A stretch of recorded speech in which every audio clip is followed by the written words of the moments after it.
Hello everyone and welcome to Bryan's animation and video game collection video. I just said video twice, now I've said it 3 times. I'm gonna try and keep this cute and simple. It probably won't be, but that's okay.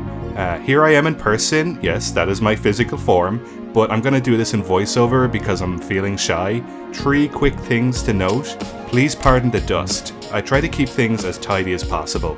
Apologies for the unsteady footage and lighting. I shot all of this handheld and I'm very excited. And this won't be a complete collection, rather a mishmash of my favorite items. Actually, that word favorite will be coming up a lot.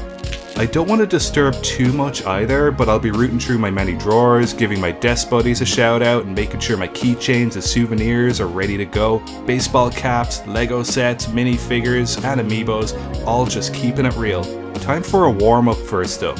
I got this vintage Sanyo cassette player on my last trip to Japan so I can listen to my Future Funk tapes. I also have my favorite album, Discovery by Daft Punk. I just love chunky, colourful analog electronics.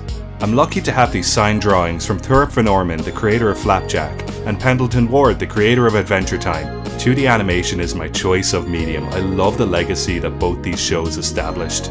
I'm at that point in my life where I've got to put everything in a nice frame. I just wish I had more wall space so I could hang up all my art. Pins are great too because they're so small and compact. I have a nice collection that I like to rotate through. I'll usually have 1 or 2 on my shirt pockets. We have plenty of plushes and plants in this home. That was hard to say. I feel both are very important in a household. They keep a steady flow of pure positive energy and comforting vibes. Just be sure to give them plenty of water and cuddles. As in, water the plants and cuddle the plushes. Don't do it the other way. Don't make a mess like I did. Here's where my pet hedgehog Biscuit sleeps, 20 hours a day. If I check in on him, he's busy. But here's a video I made earlier.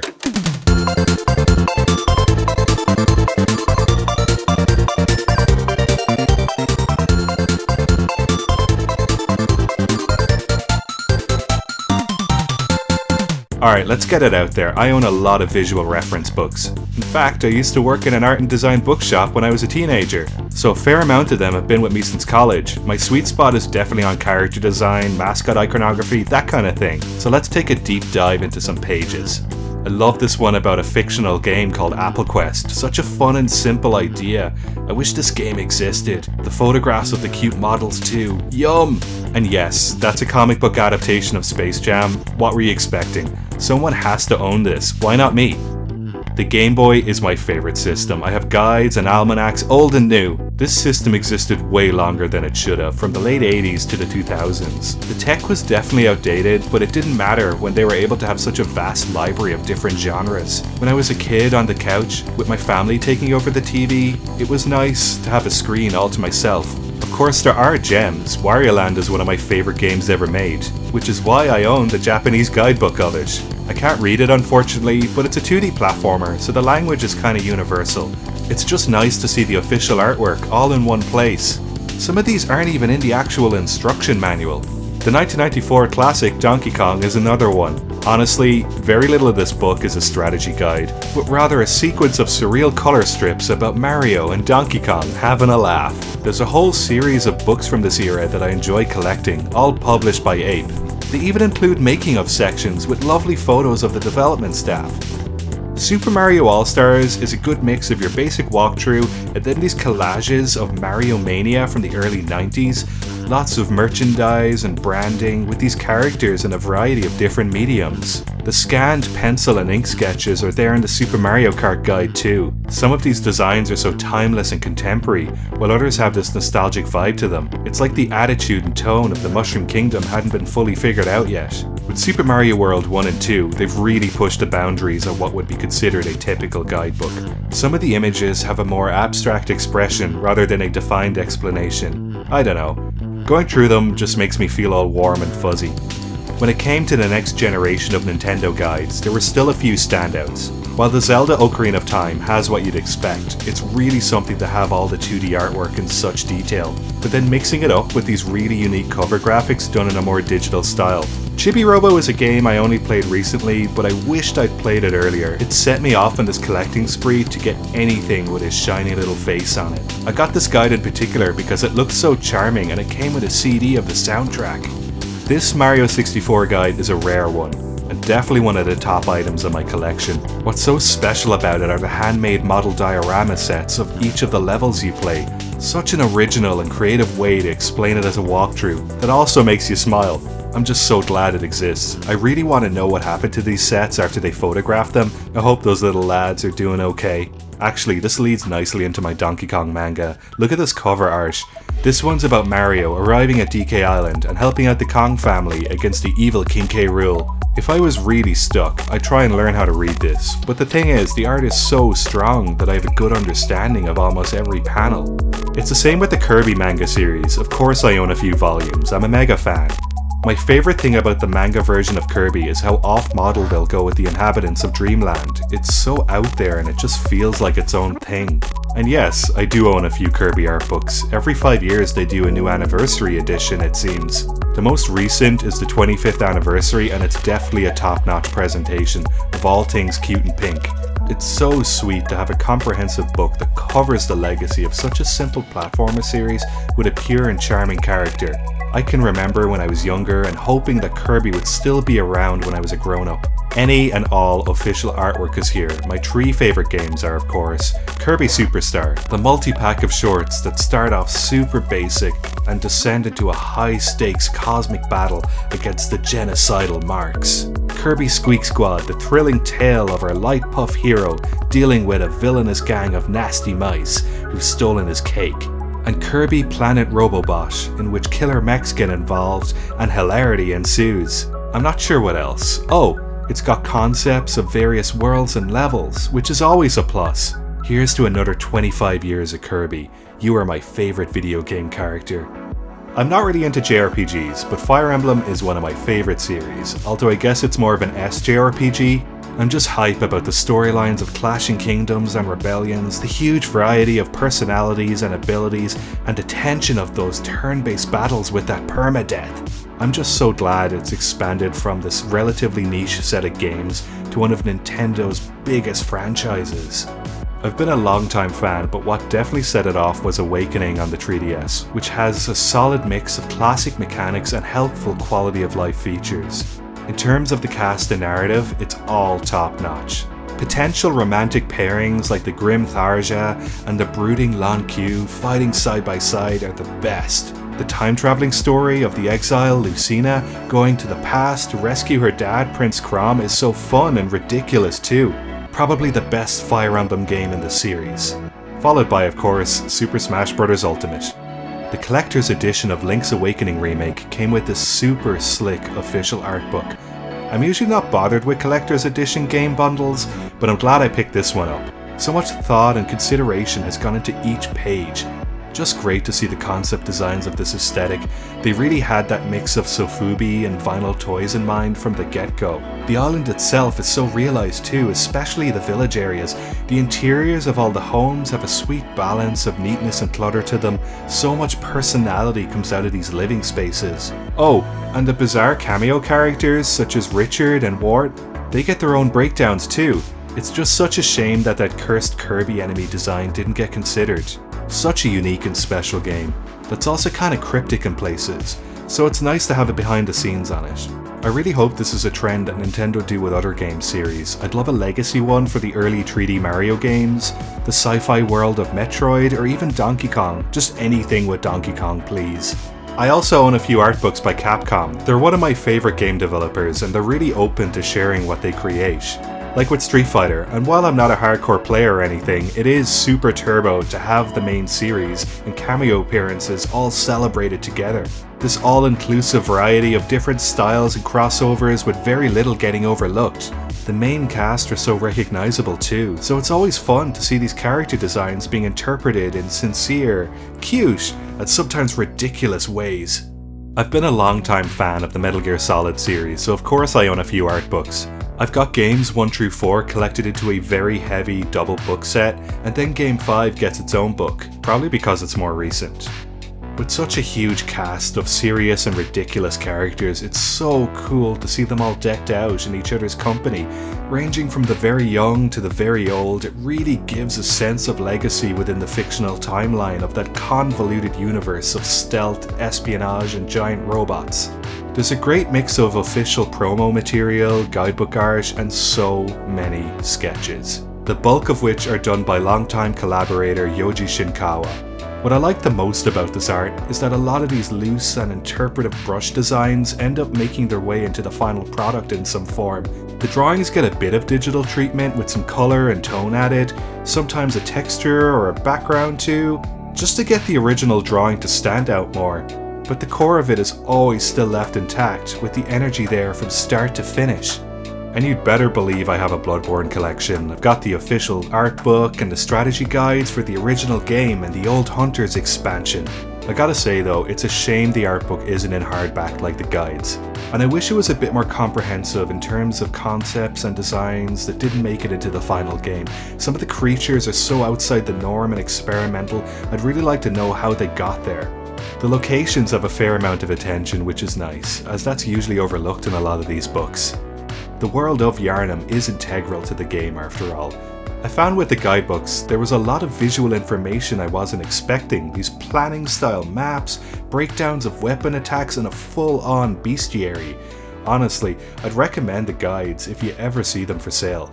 Also, on a side note, I have these super cute figures too. Look how tough and dangerous they are, even though they're all small and stubby. I love the work of mangaka Taya Matsumoto, who has this super interesting blend of practical Japanese ink and brush skills engaged with this curiosity for European graphic novels. I read that he developed his signature style while living in France, and it just comes together in this unique look, where it's all sort of familiar but everything is a bit too skewed and disproportionate. It's definitely not for everyone, but it's so carefree, it doesn't seem to mind what you think. Even the kids in his drawings have this sinister smile and dangerous energy to them, like they're happy to be in one of your nightmares. Oh, also, these books are like 25 years old and they smell amazing. They're printed on cotton paper with oil-based ink. They've aged real good. Another one of my favorites is the intensely talented Inio Asano. The art is so active and vibrant, but there's this restrained sadness and unease to it all. I remember reading each chapter of Goodnight Pun Pun as it came out, which was a very harrowing experience. Luke Pearson is a British graphic novel author that I've been following for a good decade now. I have one of the original small print copies of Hilda Folk, which was later renamed under the Hilda series. It's so satisfying to see his art evolve over the years too, as the adventures continue and the lore just expands. So many bits and pieces that were hinted at the beginning get fleshed out and explained in a really organic way. The clean presentation and limited colours are top notch too. A new Hilda book comes out every 3 years or so, and I'm always happy to add them to my collection. The art of animation character designer Toshio Ishizaki, aka Sushio, you bet I like his stuff. All these images just pop. They're so dynamic and full of attitude, you can really see the drawings that happen before and after all these slick poses. It's such a signature style too. One thing that stands out to me is how some details are just left unfinished, like how certain strokes of line art don't quite close on the seams. Some parts are refined, other parts are rough. Doesn't matter, those drawings are donezo. And yeah, I do of course own The Art of One Piece Movie 6. It was published over 15 years ago, it's quite rare now, also by Sushio, who did the character designs and special posing. It's super awesome to see his take on the Straw Hat Pirates. I've been following the work of animator turned director Hiroyuki Imaishi since the early 2000s. Back in the day, I loved FLCL, Dead Leaves and Gurren Lagann. They're some of my favourite projects from studios like Production IG and Gainax. Look at these chunky fresh drawings, all the weight and timing is there. I still go back and rewatch these shows from time to time. It's so fun to just thumb through these books while those sequences play out. My favourite work of his has to be Panty and Stocking. Just such a one-of-a-kind show. Borrowing influence from late 90s Cartoon Network shows and blowing the budget on ridiculous set pieces, it's this beautiful visual disaster, like this half-thought-out frenetic mess that uses up all its good drawings and then has to rely on cheap motion tweening. Also, the soundtrack and English dub are top-notch. Okay, putting it out there, Misaki Yuasa is my favourite anime director. His work is like a rough sketchbook in constant motion, as if the concept art never got final approval and it's time to just forget about those off-model worries. Keep drawing, just have fun. He's been animating for over 30 years and directing for almost 20 years, collaborating with companies like Studio 4C and Madhouse. Two favourites of mine are the feature film Mind Game and the TV series Kaiba. Both of these delve into the surreal and cerebral, introducing these fairly basic characters, but starting them in the middle of their stories with sprawling timelines that get revealed as their journey goes on. Definitely my kind of thing. I'm a huge fan of Science Saru, the prolific studio he founded with Eun-Young Choi a few years ago. Their recent work has been a real treat, with a steady flow of projects coming out back to back. Finally, I thought I'd show off my art book for Fantasia. This is one of the oldest books in my collection. It's way older than me. I found this in the last bookstore in Los Angeles for about $12, and I knew I'd found something special. Some of the making of stories are just so insightful, like how Mickey Mouse was still meant to have his silly symphony look with the dotted eyes as seen in the storyboards, but by the colour concept stage they had fleshed him out and made him more detailed and dimensional, looking more like he does now. This was also back when Disney Animation were figuring out what worked and what didn't work in terms of feature films for a young audience. Just a really interesting part of history. Okay, enough cartoons, time for some games. I've gotten back into collecting GameCube games. Stacks of common to rare titles. Some were bought when I was younger, while others are more recent. I have a modded system with a HDMI output. You could even play Japanese copies, which are way better priced than the PAL region here. The neat and tidy packaging is so smart too. Also, with Super Mario Sunshine, the cutscenes are only in English because that's his native language, I guess? Home consoles are a bit dull to talk about, so check out my nice selection of DualShock 4s instead. And this custom Switch Joy-Con set, hanging out with the DK bongo drums. I love the red and gold Famicom aesthetic, so you know I've got the mini edition, which sits on this cute storage box shaped like the disk system. One of my most treasured belongings is this complete version of Little Samson. This game is so good. Likewise for Kokoron and Kirby's Adventure. I love cutesy platformers that have a bit of a disturbing edge to them. I'm hyper specific when it comes to Famicom paraphernalia. And yeah, this is also the same with Super Nintendo. I got the snazzy Super Mario World cartridge case, and as for the Donkey Kong series, you know I'm representing that double trilogy. Okay, Game Boy time. After college, when I first started working in animation and I had a bit of cash, I went through the list of Game Boy games I didn't own as a kid, and I made sure to get them. Completing the series of Mario Land to Wario Land was so satisfying. Same goes for Kirby, who seems to have more spin-offs than regular platformers. I've owned some of these games for over 25 years now, and they still boot up without any hassle. Never had to change any batteries or more in a lost save file. I still have my original Pokemon team, in case I ever travel back in time and I need to compete in a tournament to get back to the present. These days, if I see a game with some interesting art and it's a low price, I'll usually buy it out of curiosity. I threw out almost all the boxes, but I prefer keeping my cartridges loose. I have them all neatly stored, of course. I just love the shapes and sounds they make when they're all set in a row. The more valuable games are all kept safe in individual cases. Special shout out to one of my top games, Nubo, in which you play as a cute little guy that's just trying his best. Game Boy Wars Turbo is another one-of-a-kind item, and it all comes packed in a neat little tin. I remember finding this in Akihabara for about a tenner and saying, okay, I gotta own this. I've also got funny shaped Game Boy games with extra battery space for virtual pets and Rumble. The Game Boy camera and printer are such wild accessories too. Don't worry, I love Game Boy Advance games too. It was such a big deal in the early 2000s to be able to play games with Super Nintendo visuals. It has this good mix of ports and original titles with The Legend of Zelda and Final Fantasy series, and pixel art was so refined at this point with lots of standouts like Astro Boy and Dragon Ball Advanced Adventure. The Castlevania series had a great run on the GBA, as did Golden Sun, but I also enjoy collecting the bad, like the unplayable Sonic the Hedgehog Genesis and the infamous Crazy Frog racing game. These cannot be forgotten. And yes, I've got funny shaped Game Boy Advance games too, with gyro sensors and force feedback. Drill Dozer is one of my all-time favourites, and WarioWare Twisted never came out in Europe, but I found a boxed copy of it in New York, real cheap. As for the systems themselves, the retro-themed editions are my preference. The colour palettes are just so much nicer than the boring selections at launch. Some of these have seen better days, but it's only because I've played them so much. My favourite of the bunch is the Famitsu Game Boy Pocket. I love the transparent shell and the raspberry coloured buttons. I'm hoping to mod it someday to have a backlit screen, but I'm too nervous to open it up. Another thing I'm really into collecting are bootleg Game Boy games. I have so many multi-carts and unofficial, out-of-context tie-ins. A lot of these don't even make sense either. The games themselves vary from being direct rips to heavily modified grotesque disasters. One standout that is truly horrifying is the Pikachu Nightmare, in which you explore the world of the Smurfs as a reskinned Pokemon with broken legs that bend the wrong way. Speaking of cursed, here's my Virtual Boy.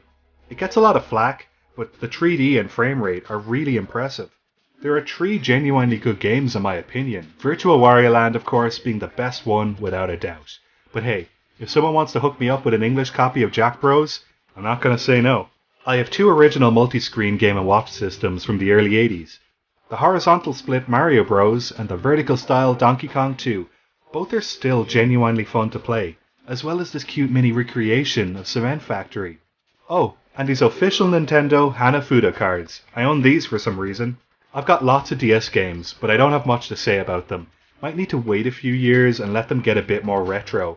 I have a limited edition new 3DS, which was a European Club Nintendo exclusive back in early 2015. My go-to handheld these days is without doubt the Switch Lite. I impulse bought it on launch day and I do not regret it at all. To round up the last of my portable consoles, here's the Japan exclusive PS Vita 2000 and the Neo Geo Pocket Color, which has a short and sweet game library. I still have a few left to collect, but I'm just happy to own SNK Gals Fighters. I like the main as the Psycho Soldier hero Athena. I try to keep the cards safe in their cases, so I got a few custom ones from a place that makes 3D printed reproductions. The best feature of this handheld is the high precision clicky fight stick. If I see something odd and unusual like this Wario lock and key, like why does this exist, I gotta have it. That's kinda what collecting is to me. It's like a spontaneous treasure hunt. Some of my favourite finds are the ones I wasn't expecting, or like a highlight from my holidays. It just brings me right back there. That's another thing. I'll pre-order and shop online for some of my collection, but the ones I have the strongest connections with are always the surprises. Something I find secondhand for a decent price while on my travels. Whether it's a kitschy ornamental comic book store in the Mission District of San Francisco, or a tucked away cramped little shop in Nakano Broadway, Tokyo. I feel there's no rush competing to own an entire library of games, books or figures. But rather for me, it's a step-by-step process where each item has a sense of personal value. A few of these have been gifts from close friends and family of mine, which makes them even more special. Alright, I think it's time to wrap this one up. I've plenty more to show and tell, but sometimes it just speaks for itself. I can only really talk about what gets me super excited. My big advice for anyone starting out is to collect for an all-time favourite series rather than a short-term fad. Don't rush into getting merch for a piece of media you're enjoying right now. Look back at the ones that stuck with you when you had a key event in your life. Ones that are more constant and timeless to you. Surround yourself with belongings that give you positive memories. Do you have a favourite character, a favourite moment, or are you just into the trivia?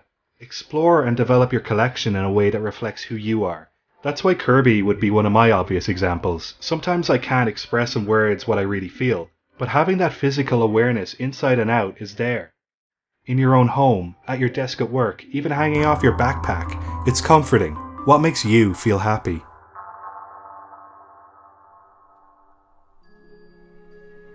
Okay, I'm out of here. I hope you enjoyed it all. Thanks so much for watching. I don't know how to end this, so goodbye? You're all superstars.